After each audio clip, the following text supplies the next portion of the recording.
Afin de faciliter le dialogue entre tous les Nantais, la municipalité a décidé de lancer une nouvelle plateforme internet intitulée Nantes Co. Mise en ligne il y a quelques semaines maintenant, il possède une rubrique pour chaque quartier de la Cité des Ducs et ainsi faciliter le dialogue citoyen. Pour nous en parler, nous sommes en compagnie de Bassem Assé, adjoint à la mairie de Nantes en charge du dialogue citoyen. Bonsoir. Bonsoir. Merci d'avoir répondu à l'invitation de Sun. Alors, première petite question, qu'est-ce que c'est exactement le dialogue citoyen?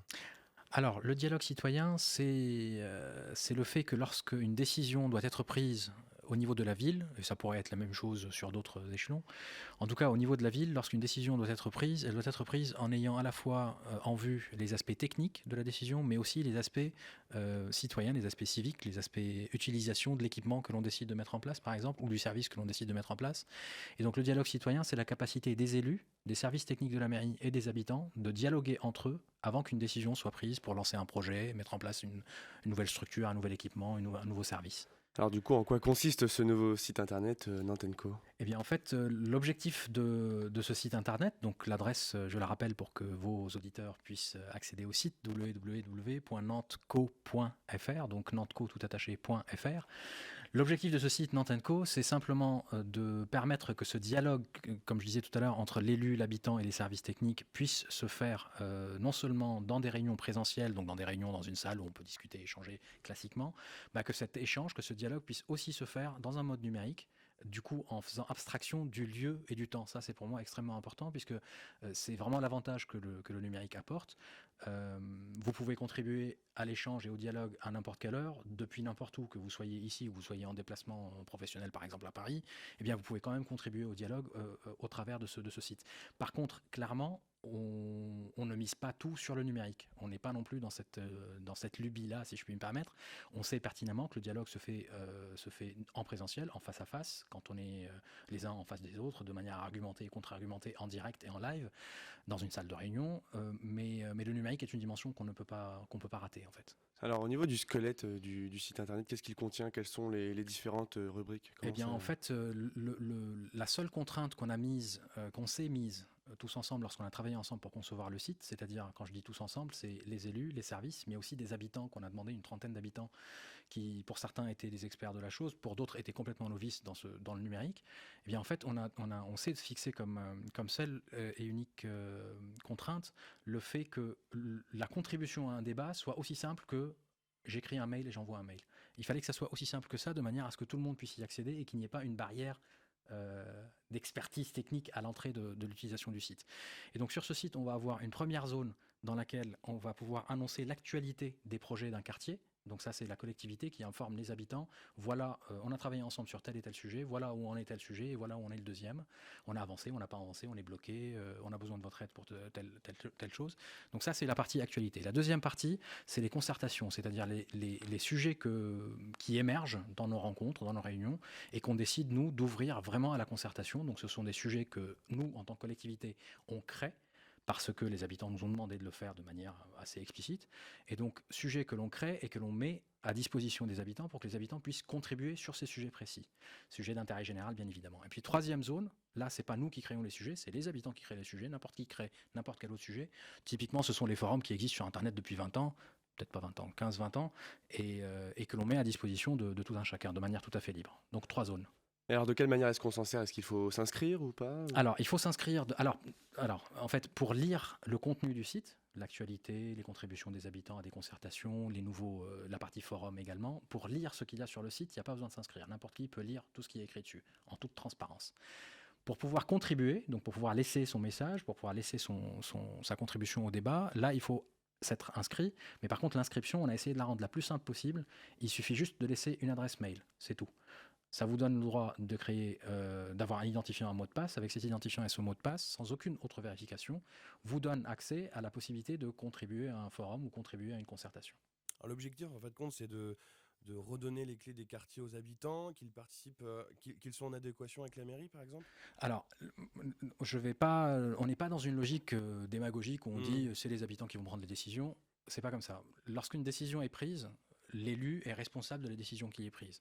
Il est responsable des budgets qui sont entamés, puisque ce sont les deniers publics qui sont utilisés.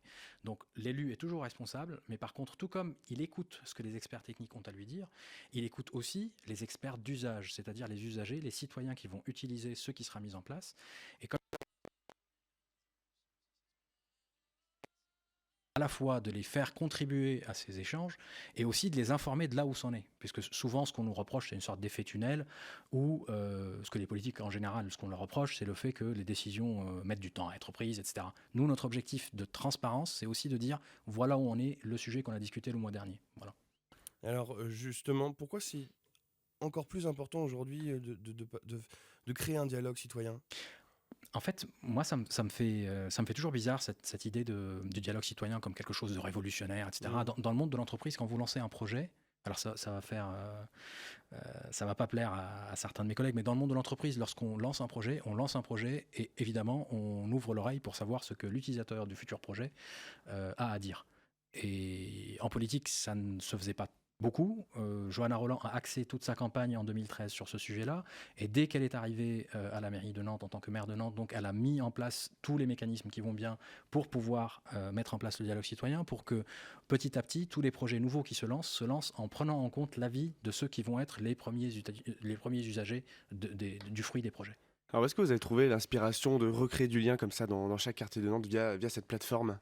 Alors, pour nous, c'était extrêmement important que le dialogue citoyen, quelle que soit la façon dont on le fait, qu'il réponde à deux objectifs. Le premier, c'est l'efficacité de l'action publique, donc l'efficacité de ce que l'on fait, nous, en tant que collectivité. Et le deuxième, c'est qu'ils permettent de renforcer le lien entre les habitants. Et du même coup, entre les habitants et la collectivité, que ce soit les élus ou que ce soit les services. Et donc le numérique, pour nous, c'est aussi une façon de créer du lien, c'est aussi une façon de rendre efficace l'action publique. On la rend efficace parce qu'on entend ce que beaucoup de gens ont à dire, et ils ont à le dire à la fois en réunion présentielle, mais aussi au travers du numérique en contribuant à ce site. Et puis c'est aussi une façon de créer des liens, parce que lorsqu'on se rencontre dans des réunions, comme j'en ai encore eu mercredi et j'en ai demain matin, lorsqu'on se rencontre dans des salles pour débattre de certains sujets d'intérêt général pour un quartier précis, les gens se parlent entre eux, se connaissent, et on considère que sur ce site, ils vont aussi se parler entre eux, ils vont aussi se connaître, et donc ça créera de fait des liens, des idées, ils vont bosser ensemble sur des sujets d'intérêt général, ils vont peut-être créer une association, créer des collectifs de ce type, et donc ça renforce le lien social et la cohésion sociale dans une collectivité comme Nantes. Et puis en plus de ça, c'est plutôt bien encadré. Alors, c'est bien encadré dans le sens où il y a une partie qui est assez encadrée, où ce sont les sujets pour lesquels on a vraiment besoin de leur aide, et donc là ce sont les sujets de concertation, la deuxième zone que j'évoquais tout à l'heure, mais il y a aussi la troisième zone où c'est un peu moins encadré, ils disent ce qu'ils veulent et c'est là où les sujets nouveaux émergent. Je pense vraiment que c'est aussi une façon pour nous d'identifier les préoccupations nouvelles des habitants. Alors est-ce qu'il y a déjà des premiers retours des utilisateurs et puis aussi sur leur nombre? Alors, en fait, au niveau du nombre, le site a ouvert officiellement le mardi 5 janvier, donc ça fait quelques jours. C'est pas évident d'avoir un nombre précis pour l'instant, ça fait 3-4 jours. L'objectif pour nous n'a jamais été un objectif quantitatif. Naturellement, plus il y en a, mieux c'est évident. Mais par contre, s'il y en a beaucoup et qu'ils se ressemblent tous comme deux gouttes d'eau, ils vont dire tous la même chose. Or, l'objectif d'un débat, c'est qu'il y ait des arguments, des contre-arguments. Pour que le débat avance, pour que la pensée avance, il faut qu'il y ait une délibération, donc un débat. Du coup, pour moi, le plus important, c'est surtout une diversité de points de vue, une diversité de bagages, une diversité de background, si je peux utiliser un terme anglais, ça se fait pas trop, mais c'est comme ça. On l'accepte. Magnifique, merci. Donc, une diversité des points de vue qui s'expriment de manière à ce que la solution au problème que l'on aborde soit la plus créative possible, la plus maligne possible. Et donc vraiment, pour moi, le numérique nous permettra aussi peut-être de toucher une partie de la population que l'on ne touche pas aujourd'hui. Je pense en particulier par exemple aux jeunes parents actifs qui à 19h le vendredi ou le mercredi et puis même à 10h le samedi matin n'ont pas le temps de venir à nos réunions, même si on met en place des gardes d'enfants, etc. Et bien à minuit, quand ils donnent le biberon aux petits, ils ont peut-être le temps de rédiger une petite contribution à un débat. Moi, je sais que ça m'arrivait à l'époque où mes enfants étaient petits.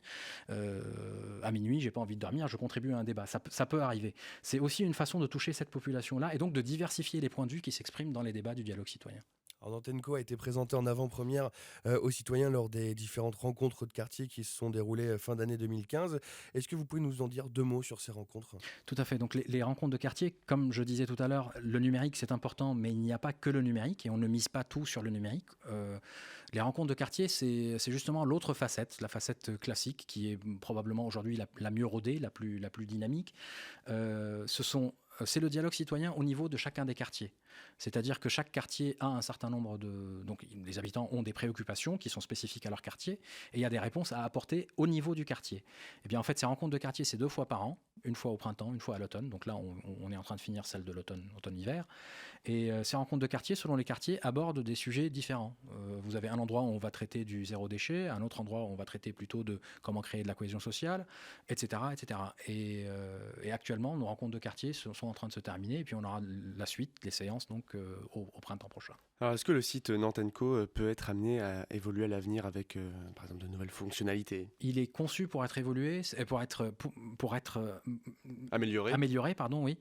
Simplement parce qu'en fait, l'objectif dès le départ qu'on s'est fixé il y a 6 mois, quand on a démarré la conception de ce site avec des habitants et les services, c'était que ça soit le plus simple possible. Le plus simple possible, ça veut dire avec peu de fonctionnalités. Et donc aujourd'hui, on en a 3, c'est celle que je vous ai indiquée tout à l'heure.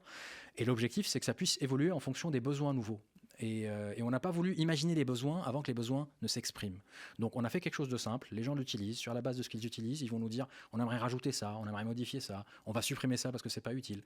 Et c'est comme ça que le site évoluera. On est vraiment dans une logique d'évolution continue, d'évolution vraiment au fil de l'eau, en fonction des besoins qui s'affichent. Et pour la suite, est-ce qu'il y a d'autres nouveaux projets à venir en matière de dialogue citoyen en général? Alors en fait, le dialogue citoyen tel qu'on en parle le plus souvent, c'est le dialogue citoyen au niveau des quartiers, parce que c'est la partie la plus visible, la plus proche des gens, donc c'est vraiment un dialogue citoyen de proximité.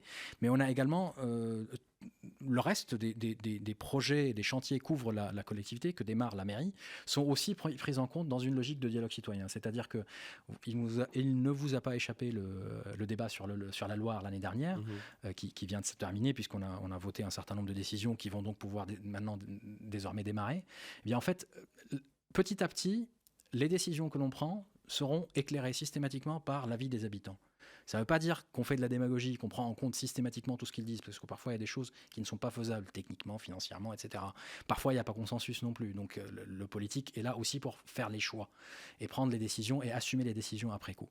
Donc on a du dialogue citoyen qui se situe au niveau des quartiers, mais aussi au niveau des différentes politiques publiques, c'est-à-dire les grands thèmes sur lesquels on prend des décisions, autour desquels on prend des décisions. Et donc on a par exemple la vie nocturne à Nantes, autour de laquelle il y a un groupe qui se réunit et qui réfléchit. On a également un certain nombre de choses autour de l'égalité femmes-hommes, autour de l'éducation. Et puis un peu plus tard dans l'année, probablement en septembre, quelque chose qui a déjà été annoncé, qui est donc un débat un peu comme celui sur la Loire, mais cette fois-ci sur un autre sujet, qui est celui de la transition énergétique. Donc vous voyez qu'on est vraiment dans une logique normale finalement, comme on respire en fait. Eh bien, quand on lance un projet, on prend en compte l'avis de celui qui va se servir du résultat du projet, tout simplement. Merci beaucoup, Bassem Assed, d'être venu dans nos studios. Je rappelle que vous êtes adjoint à la mairie de Nantes, chargé du dialogue citoyen, et que vous avez participé à la mise au point du nouveau site internet nanteco.fr.